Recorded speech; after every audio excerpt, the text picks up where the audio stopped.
शाम ढलने लगी थी, कुछ बादल भी छाए थे।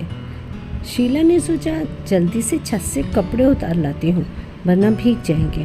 वो झटपट सीढ़ियाँ चढ़ गई। कपड़े कुछ सूखे थे कुछ नहीं, पर वो सारे कपड़े उतार कर नीचे आ गई। शैल के स्कूटर की आवाज़ आई। वो जाकर दरवाज़ा खोल दिया। शैल ने स्कूटर पोर्च में खड़ा किया। शीला ने गेट बंद कर पूछा, कैसा रहा आज ऑफिस में सारा दिन? शैल बिना कुछ बोले अंदर चले गए। ये रोज का नियम था। शीला पूछती थी, शैल कभी जवाब नहीं देते थे। जब भी शीला कुछ पूछती, शैल कभी एक बार में नहीं बोलते थे, पर शीला अपनी आदत से मजबूर थी। हाथ मुँह धो लो, चाय बनाती हूँ, कहकर शीला रसोई में गई। हाथ मुँह धोकर शैल बैठक में बैठ गए। शीला 2 कप चाय लाकर वो कुछ मठरियाँ भी टेबल पर रख दी। शैल ने 1 कप उठाकर दूसरे हाथ से मठरी लेकर सोफे की बैग का सहारा लेकर बैठ गए। बीच बीच में शीला कुछ पूछती। शैल पहले तो जवाब नहीं देते, बाद में नपा तुला सा जवाब देकर चुप हो जाते। शीला हमेशा सोचती, बाहर तो इतना बोलते हैं, यहाँ क्या हो जाता है। पहले तो कह देती थी, बाद में उसने कहना भी बंद कर दिया। आरू ठीक कर गया? एकदम से शैल ने पूछा। शीला ने भी हाँ कहकर चुप हो गई थी। थोड़ी चुप्पी के बाद शीला ने ही बात जारी की थी, मेम्ब्रेन बदल गया है, कहकर शीला अलमारी से उसका बिल निकालने के लिए उठ गई। वो बोले जा रही थी, आरू अब ज़्यादा ही खराब होने लगा है, शैल उसे बदल क्यों नहीं देते?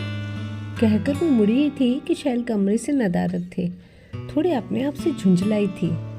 कमरे का दरवाज़ा खुला था। शैल बाहर किसी व्यक्ति से बात कर रहे थे।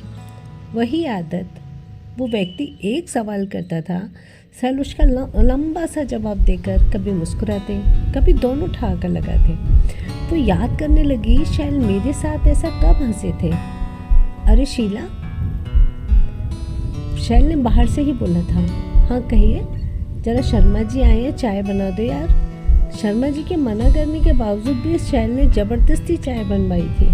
ये वाक्य अक्सर होता रहता था। शीला अब अपने अतीत में चली गई थी। कितनी चुलबुली थी शादी से पहले, कभी शांत नहीं बैठती थी, कुछ न कुछ किसी न किसी से बात करती रहती थी। गर्मी की छुट्टियों में वो घर की छत और आंगन एक करके रहती थी, कभी ऊपर तो कभी नीचे। माँ अक्सर कहती थी, थोड़ी चंचलता कम कर ले, पता नहीं कैसा घर मिले। कितने भोलेपन से कहती थी, चिंता ना करो माँ, मैं सबको अपना जैसा बना लूँगी। माँ चुप हो जाती थी। कई बार उसने शैल से पूछना चाहा था। कई बार ये विचार भी मन में आते थे, इतनी साधारण सी दिखती हूँ और शैल का व्यक्तित्व इतना रौबदार, लंबा कद, गढ़ा हुआ शरीर, मोटी मूछें, बड़ी बड़ी आँखें।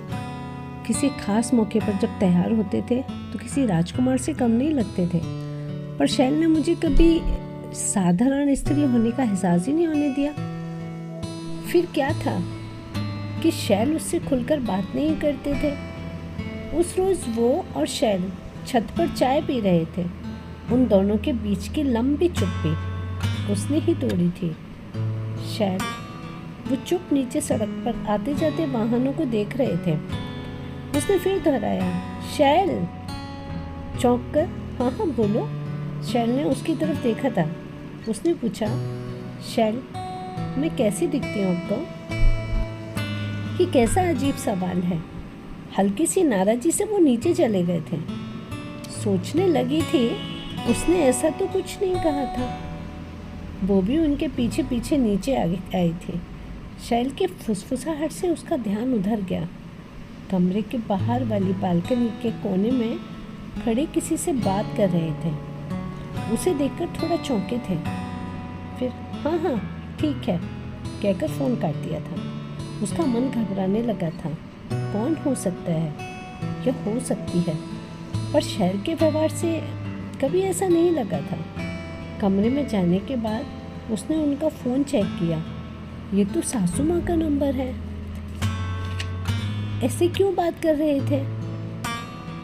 मैंने पूछा तो फिर टाल दिया। कुछ नहीं शीला, इनके इतने धीर गंभीर वाले व्यवहार से संकोच होता था। 2 दिन बाद शैल को किसी काम से बाहर जाना था। कह रहे थे आने में देर हो जाएगी। मैं भी उनको दरवाजे तक छोड़कर सोचने लगी, अब क्या करूँगी पूरा दिन। यही सोचते सोचते वो दीवान पे लेट गई। शैल की अलमारी पर नज़र पड़ी।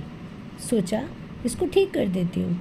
वैसे तो बहुत करीने से रखते थे हर चीज़। खोलकर देखा, कुछ भी ठीक करने जैसा नहीं लगा था। बंद ही करने जा रही थी कि शीला की नज़र एक कागज़ के बंडल पर पड़ी। उत्सुकतावश उसने वो बंडल उठा लिया। कई सारी चिट्ठियाँ व फोटो निकले। फोटो किसी खूबसूरत लड़की के थे। चिट्ठियाँ भी माँ, बाबूजी व लड़की मनीषा की थी। शीला ने मनीषा का फोटो एक तरफ रखा, चिट्ठियाँ पढ़ने लगी। शैल मनीषा से बेइंतहा प्यार करते थे, चिट्ठियों से लगा था। फिर माँ की चिट्ठी पढ़ी। बेटा शैल, तुम्हें मनीषा को भूलना होगा। मैंने तुम्हारे लिए लड़की देख ली है। हम लोग मनीषा के परिवार वालों के बराबर नहीं हैं।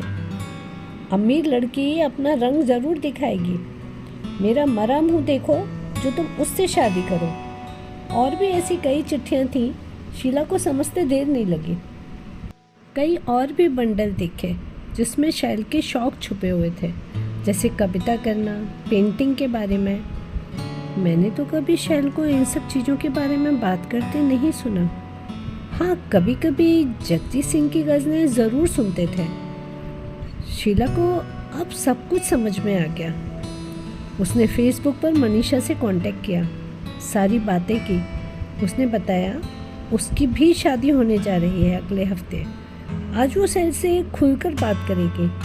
सोचकर लेट गई। घंटी बजी। शैल सामने खड़े थे। उसने बहुत देर तक शैल से मनीषा के बारे में बात की और वो शादी कर रही है ये भी बताया। ज़बरदस्ती शैल से मनीषा की बातें कराई।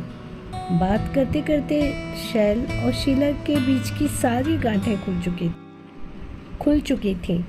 शादी के 2 साल बाद आज शीला खुले हुए गीले बालों से बालकनी में खड़े होकर शैल को ऑफिस भेज रही थी।